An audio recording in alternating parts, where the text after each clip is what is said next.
বিগত ১৫ বছরের বেশি সময় ধরে রাজপথ থেকে দলীয় কার্যালয়, জনগণের অধিকার আদায় কিংবা গণতন্ত্রের জন্য লড়াই, সব জায়গায় চট্টগ্রাম বিএনপির যুবদল, স্বেচ্ছাসেবক দল, ছাত্রদল সহ বিএনপিকে রক্তাক্ত ও বাধার মুখে পড়তে হয়েছে। হামলা থেকে রক্ষা পায়নি দলীয় কার্যালয়, নাসিমন ভবনও। কিন্তু সরকারের রক্তচক্ষু উপেক্ষা করে রাজপথে ছিলেন বিএনপির তরুণ নেতারা।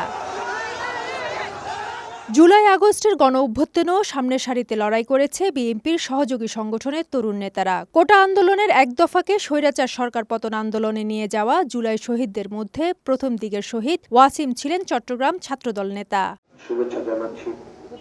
এই তরুণদের রাজনৈতিক অধিকার প্রতিষ্ঠায় এবার চট্টগ্রাম থেকে তারুণ্যের উৎসব আয়োজন করতে যাচ্ছে বিএনপির ৩ সহযোগী সংগঠন যুবদল, স্বেচ্ছাসেবক দল, ছাত্রদল। বৃহস্পতিবার দুপুরে নগর বিএনপির কার্যালয়ে সংবাদ সম্মেলনে এই তথ্য জানানো হয়। কর্মসূচির প্রতিটি আয়োজনে গুরুত্ব পাবে বিষয়ভিত্তিক পলিসি ডায়ালগ, যার মাঝে রয়েছে কর্মসংস্থান, শিক্ষা, স্বাস্থ্য, কৃষি, পরিবেশ, প্রযুক্তি ও রাজনৈতিক অধিকার সহ নানা বিষয়ে তরুণদের ভাবনা।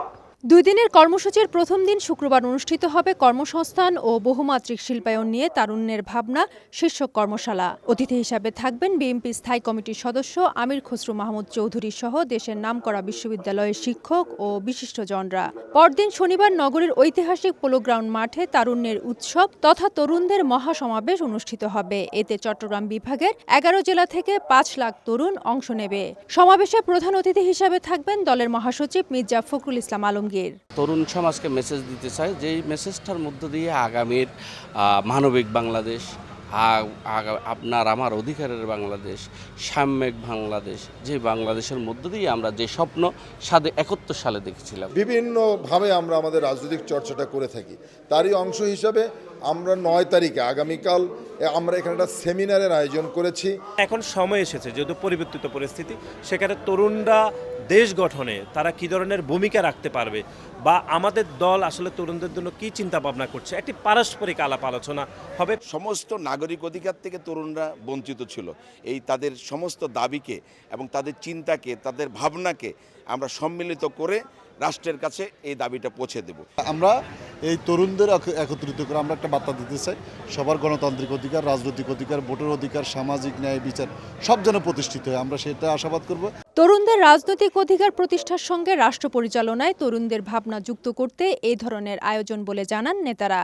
ধর্ম, বর্ণ, মত, পেশার মানুষকে আমরা আমন্ত্রণ জানিয়েছি এবং তারা আমাদেরকে আশ্বস্ত করেছেন তারা আসবেন, তারা ভবিষ্যৎ রাষ্ট্র গঠনে তাদের পরিকল্পনাগুলো বলবেন এবং সেটির আলোকে এই তরুণদের চিন্তার প্রতিফলন যেটি হবে তার মাধ্যমে আমাদের ভারপ্রাপ্ত চেয়ারম্যান জনাব তারেক রহমান এবং আমরা আগামী কর্মপরিকল্পনা নির্ধারণ করব। চট্টগ্রামের পর দেশে আরও 3টি বিভাগীয় পর্যায়ে ধারাবাহিকভাবে বিএনপির এই তারুণ্যের উৎসব অনুষ্ঠিত হবে।